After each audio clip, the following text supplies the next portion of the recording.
ఓం మహాగణాధిపతయే నమః. ఓం గురుభ్యో నమః. ఓం శ్రీమాత్రే నమః. పరమేశ్వర స్వరూపమైనటువంటి జ్యోతిష, వాస్తు మరియు ఇతర అనేకమైనటువంటి శాస్త్రములను మనకు అందించినటువంటి మహర్షులకి నమస్కారం. హయగ్రీవ హయగ్రీవ హయగ్రీవేతి యోవదేత్తస్స నిస్సరతే వాణి జహ్నుకన్యా ప్రవాహవత్. అరుణాం కరుణాతరంగితాక్షీం ధృతపాశాంకుశపుష్పబాణచాపాం అనిమాదిభిరావృతాం మయూకైః అహమిత్యేవ విభావయే భవానీ. శ్రీమాత్రే నమః. ప్రేక్షకులకి ఆ లలితాంబిక అమ్మవారి యొక్క అనుగ్రహం పరిపూర్ణంగా కలగాలన్న స్ఫూర్తిగా కోరుకుంటూ మనం ఈరోజు వార ఫలితాల్లో 30వ తేదీ నుంచి 5వ తేదీ వరకు ఉన్నటువంటి గ్రహస్థితి ఏ విధంగా ఉంది అని చెప్పి చూసుకున్నట్లయితే మనకి 6 గ్రహాలు ఒకే రాశిలో కలిసి ఉంటాయి. షడ్గ్రహ కూటమి అంటే రవి, బుధ, శుక్ర, శని, రాహువు మరియు చంద్రుడు ఉంటూ దాని తర్వాత నుంచి చంద్రుడు మారిపోతాడు. చంద్రుడు మేషము, వృషభము, కర్కాటక మన మిథున రాశుల్లో సంచరిస్తుంటాడు. కర్కాటకంలోకి వెళ్ళాడు కానీ మిథునం వరకు సంచరిస్తాడు 5వ తేదీ వరకు. అదేవిధంగా గురువు, కుజుడేమో గురువు వృషభంలోని, మిథునంలో కుజుడు, కేతు వచ్చేసి కన్యారాశిలో సంచరిస్తున్నాడు. ఈ యొక్క గ్రహస్థితిని అనుసరించి ద్వాదశ లగ్నముల వారికి, లగ్నం తెలియని వారికి, రాశుల వారికి ఏ విధంగా ఉండబోతుంది, వీరు చిన్న చిన్న విషయాల్లో ఇబ్బంది పడకుండా ఉండడానికి ఎటువంటి పరిహార మార్గములు చేసుకోవాలి, మరియు ఏ దేవతారాధన, ఏ గోవుకి ఎటువంటి పదార్థం తినిపించాలి, ఏ గ్రహం దగ్గర దీపారాధన చేసుకుంటే ఇబ్బంది రాకుండా ఉంటుంది అనేటువంటి విషయాలు చెప్తుంది నేనైనప్పటికీ కూడా చెప్పేసిన సాక్షాత్ లలిత అమ్మవారిగా భావిస్తూ ఒక్కొక్కటి మనం తెలుసుకుందాం. వృశ్చిక లగ్నము, వృశ్చిక రాశి. వృశ్చికం వారి కనుక చూసుకున్నట్లయితే ఈ 30వ తేదీ నుంచి 5వ తేదీ వరకు ఉన్నటువంటి గ్రహస్థితిలో ముఖ్యంగా మీకు అధిక గ్రహాలు పంచమంలో ఉన్నందుకు థాట్ ప్రాసెస్ అంటే ఆలోచన విధానం చాలా ఎక్కువగా ఉండడము, అదేవిధంగా రాహు, రవి కలయిక పంచమంలో ఉన్నందుకు కాస్త ప్రెగ్నెన్సీ లేడీస్ కొంత జాగ్రత్తగా ఉండాలి. రాజకీయ రంగాల్లో ఉండేటువంటి వారికి కొంత కూటమి వల్ల కొంత ఇబ్బంది అనేటువంటిది రానుంది. కొన్ని కూటములు ఏర్పడనున్నాయి ఈ గ్రహాల యొక్క కలయిక వల్ల ఈ 14 రోజుల పాటు. అలాగే ఫైనాన్షియల్గా చూసుకున్నట్లయితే ధనపరంగా విదేశీ ధనయోగం అధికంగా చూపిస్తుంది.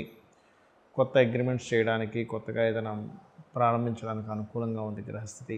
సహజంగానే మీకు ఇప్పుడు ఈ వారంలో మీకు అర్ధాష్టమ శని కూడా తొలగిపోతుంది కాబట్టి గతంలో ఆగిపోయినటువంటివి ఏవైతే కొన్ని పనులు ఉంటాయో కొంత ముందుకు కదులుతాయి. కాకపోతే మీరు కొద్దిగా లాంగ్ జర్నీస్ వెళ్ళేటప్పుడు, వాహనం నడిపేటప్పుడు, అదేవిధంగా పెద్ద మొత్తంలో ఎవరికైనా మనీ ట్రాన్స్ఫర్ చేసేటప్పుడు 3వ తేదీ నుంచి జాగ్రత్తగా ఉండండి. ఎందుకంటే ఇక్కడ కుజుడు నీచపడి ఉంటున్నాడు 9వ స్థానం. ఈ విషయంలో కాస్త జాగ్రత్త వహించాలి. అదేవిధంగా ఆ లాంగ్ జర్నీస్లో కూడా మరి 2 నెలల 3 రోజుల పాటు ఉంటుంది కదండి ఆ గ్రహస్థితి. మరి 2 నెలల 3 రోజుల పాటు ఎక్కడికి వెళ్ళకుండా ఉండాలంటే కష్టము కదా అనిపిస్తూ ఉంటుంది. కాకపోతే ఇక్కడ ఏంటంటే మనం అర్థం చేసుకోవాల్సింది, ఈ కుజుడు నీచ పొందుతున్నప్పటికీ 3వ తేదీ నుంచి చంద్రుడు కనుక అశ్విని, భరణి, కృత్తిక 1వ పాదంలోని లేదా కర్కాటక రాశిలో ఉండేటువంటి పునర్వసు 4వ పాదము, పుష్యమి, ఆశ్లేష నక్షత్రాల్లోని, లేనట్లయితే తులారాశిలో చిత్తా 3, 4, స్వాతి, విశాఖ నక్షత్రాల్లో ఉన్నప్పుడు, లేదా మకర, కుంభరాశిలో ఉండే నక్షత్రాల్లో ఉన్నప్పుడు మళ్ళీ మంచి చేస్తాడు లాంగ్ జర్నీస్ వల్ల. కాబట్టి ఆ రోజులు తప్ప మిగతా రోజు అంటే చంద్రుడు ఆ రాశిలో సంచరించేటప్పుడు మంచి జరుగుతుంది లాంగ్ జర్నీస్ ద్వారా, అప్పుల ద్వారా. బట్ ఈ ప్రాపర్టీ రిలేటెడ్ సంబంధించిన వాటి ద్వారా, ఎందుకంటే కుజుడు నీచ పొందుతున్నాడు కాబట్టి మిగతా రోజులు మాత్రం వాడి జోలికి వెళ్ళకండి. అలాగే ధనపరమైనటువంటి విషయాల్లో బాగుంటుంది. గతంలో ఎప్పటి నుంచో ఆగిపోయిన ధనం కొంతవరకు మీకు ప్రాపర్టీ రూపంలోనో మరొక రూపాల్లో రావడం అనేటువంటి చాలా స్పష్టంగా గోచరిస్తుంది. అలాగే ఇక్కడ పంచమంలో అధిక గ్రహాలు ఉన్నందుకు విపరీతమైన ఆలోచనలు పెరుగుతూ ఉంటాయి. కాస్త వాటిని కంట్రోల్ చేసుకునేటువంటి దీంట్లో ఉండండి. వ్యాపారస్తులకి అనుకూలంగా ఉంది, అందులో ఎటువంటి సందేహం లేదు. ఈ 3వ తేదీ నుంచి కనుక చూసుకున్నట్లయితే ఇక మీరు ఎక్కువగా చేయవలసిన దేవతారాధన దుర్గాదేవి ఆరాధన, దక్షిణామూర్తి యొక్క స్తోత్ర పఠనం ఎక్కువగా చేయండి. అన్ని విధాలా మీకు బాగుంటుంది. చాలామందికి గోచార గ్రహాలు మాత్రమే ఫలితాలు ఇస్తాయా, మరి జన్మజాతకం పరిస్థితి ఏమిటి అని సందేహం కలుగుతూ ఉంటుంది. ఇక్కడ ఒక విషయం గుర్తుపెట్టుకోవాల్సింది ఏంటంటే గోచారము అనేటువంటిది కాలము లాంటిది. మనకి చూడండి, ఇప్పుడు వర్షాకాలము, ఎండాకాలము, చలికాలము, కాలం మార్పును బట్టి వాతావరణం ఎలా మారుతుందో అలా అనమాట. కానీ వీళ్ళల్లో గనక ఎబిలిటీ ఉంటే, అంటే చలికి తట్టుకునే శక్తి ఉందనుకోండి, చలికాలం వచ్చినా ఏమీ కాదు. కొంతమందికి చూడండి చలికాలం లేదా వర్షాకాలంలో కొంచెం వర్షంలో తడవగానే జలుబు వచ్చేస్తుంది. అంటే వీళ్ళల్లో స్ట్రెంత్ లేదు. అలాంటప్పుడు వస్తుంది. మరి కొంతమందికి వర్షంలో ఎంత తడిచినా జలుబు రాదు. అంటే ఏమిటి? వీళ్ళ పర్సనల్‌గా వీళ్ళ యొక్క శారీరకమైనటువంటి శక్తి ఎంతవరకు ఉంది అనేటువంటిది చూడాలి. ఆ రకంగా అదే విధంగా చూసుకుంటే మీ జన్మజాతకం ఎలా ఉంది మొట్టమొదటిగా. మీ జాతకంలో లగ్నం ఎంతవరకు బలంగా ఉంది. మీకు లగ్నం కనుక బలంగా ఉందనుకోండి, ఎన్ని సమస్యలు వచ్చినా మీరు ఎదుర్కోగలరు. అంటే మీరు పుట్టినప్పుడు సమయం, మీరు జన్మించిన సమయంలో లగ్నము అనేటువంటిది ఉంటుంది. 12 లగ్నాల్లో ఒక లగ్నం ఖచ్చితంగా మీది అయి ఉంటుంది. మనకి రాశి ఎలా చూసుకుంటాం అలా. అందుకే నేను ప్రతిసారి కూడా వార ఫలితాలు, మాస ఫలితాలు లేదా పక్ష ఫలితాలు చెప్పేవండి లగ్నం నుంచే చూసుకుంటూ ఉంటాను. ఎందుకంటే 2 గంటలకు ఒకసారి మారిపోయేది, చాలా యాక్యురేట్గా రిజల్ట్స్ వస్తాయి దానివల్ల. కాబట్టి లగ్నం. అలాగే చాలామంది భయపడుతూ ఉంటారు, ఏమంటే ఇప్పుడు ఏలినాటి శని వస్తుందంట, మీకు డబ్బులు రావేమనుకుంటారు. నేను ఒకటే చెప్తాను, ఏలినాటి శని, అర్ధాష్టమ శని, అష్టమ శని వచ్చినప్పుడు మీరు ఎందుకు పనికి రాకుండా పోతారు అనేటువంటిది ఎక్కడైనా శాసనంలో ఉందా? లేదు. మందుడు అని చెప్పారంతే. ఆలస్యం అవుతాయి, కొంత అవమానాలు పడతారనే చెప్పారు. కానీ ఎందుకంటే నేను చాలాసార్లు చెప్పాను, సీఎంలు పిఎంలు కూడా అయ్యారయ్యా ఏలినాటి శనుల్లో, టెన్షన్ పడకండి, పెళ్ళిళ్ళు అవుతాయి, సంతానం కూడా పొందుతారని. కాబట్టి దాని గురించి మర్చిపోండి. మీకు ధనాధిపతి ఎలా ఉన్నాడు, మీ ధనకారకుడు ఎంత బలంగా ఉన్నాడు లేదా బలహీనంగా ఉన్నాడు అనేది తెలుసుకోండి.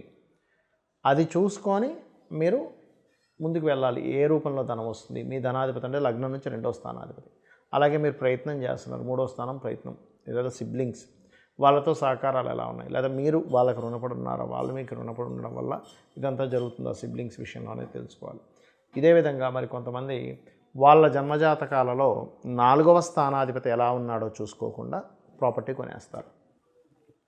మీ జన్మజాతకంలో కనుక 4వ స్థానం వల్లే నష్టాలు ఉన్నాయనుకోండి, ప్రాపర్టీ కొన్నప్పటి నుంచే మీకు డౌన్ఫాల్ స్టార్ట్ అవుతుంది. మళ్ళీ దాన్ని అమ్మేయాల్సి వస్తుంది. ఇలా నేను 4వ స్థానం పాడైన వారి యొక్క జన్మజాతకాలు చూసి ఏమంటే మీరు పేరు మీద కొనుక్కోవద్దు, మీ జీవిత భాగస్వామి పేరు మీదో లేకపోతే మీ యొక్క సంతానం పేరు మీద కొనుక్కోండి, ఫలానా డైరెక్షన్. అది కూడా ఏంటంటే ఏ జీవి అంటే ఎవరు ఏ పేరు గలవాళ్ళు వాళ్ళ పేరులో ఉండేటువంటి మొదటి అక్షరాన్ని తీసుకొని ఆ మొదటి అక్షరానికి వాళ్ళు ఉండేటువంటి నివాసం ఉండేటువంటి గృహానికి వర్గు నిర్ధారణ అంటే వర్గు క్యాలిక్యులేషన్ చేసి తీసుకోవాలి. అప్పుడు వాళ్ళకి కలిసి వస్తుంది.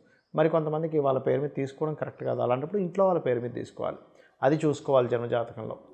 అంతేకాని అయ్యో నాకేం కలిసి రావట్లేదు అన్నీ అమ్మేస్తున్నానంటే ఒక్కొక్కసారి ఈ మీ జన్మజాతకంలో కొనకూడని సమయాలు కొన్ని ఉంటాయి. అదేవిధంగా వివాహం ఏ సమయంలో చేసుకోవాలి, ఎలాంటి భార్య ఎలాంటి భర్త వస్తారు, అదేవిధంగా సంతానం ఏదైనా ఇబ్బందులు ఉంటే ఏం చేసుకుంటే సంతానం క్లియర్ అవుతుంది. పూర్వీకుల ఆస్తులు కొంతమందికి ఉంచుకుంటే మంచిది, కొంతమంది వాటిని అమ్మేసి ఇంకో ప్రాపర్టీ కొనుక్కుంటే మంచిది. 8th హౌస్ ద్వారా తెలుస్తుంది. అదేవిధంగా ఆకస్మిక సంఘటనలన్నీ కూడా 8th హౌస్లో ఉంటాయి. తండ్రి హైయర్ ఎడ్యుకేషన్ ఇవన్నీ 9th హౌస్లో ఉంటాయి. వీళ్ళ వృత్తి ఏమిటి అసలు అంటే ఈ పలానా ఏ వృత్తుల్లో వీళ్ళకు ఉంటే కలిసి వస్తుంది. చాలామంది తెలియక వాళ్ళకు ఉండేటువంటి జన్మజాతకంలో ఏదైతే వృత్తి నిర్ధారించబడిందో దానిలో ఉండకుండా వేరే వేరే ఏవో చేస్తూ ఉంటారు. ధనం సరిగ్గా రాదు, ఆ వృత్తిలో వాళ్ళు ఎదగలేకపోతుంటారు. కాబట్టి మీకు ధనాధిపతి ఏ వృత్తి ద్వారా ధనయోగాన్ని ఇస్తున్నాడు, లేదా వృత్తి లేకుంటే వ్యాపారం, ఏ వ్యాపారం ద్వారా ధనయోగం ఉంది. కొంతమందికి వ్యాపారం కలిసి రాదు, అలాంటప్పుడు ఉద్యోగం చేసుకోవాలి.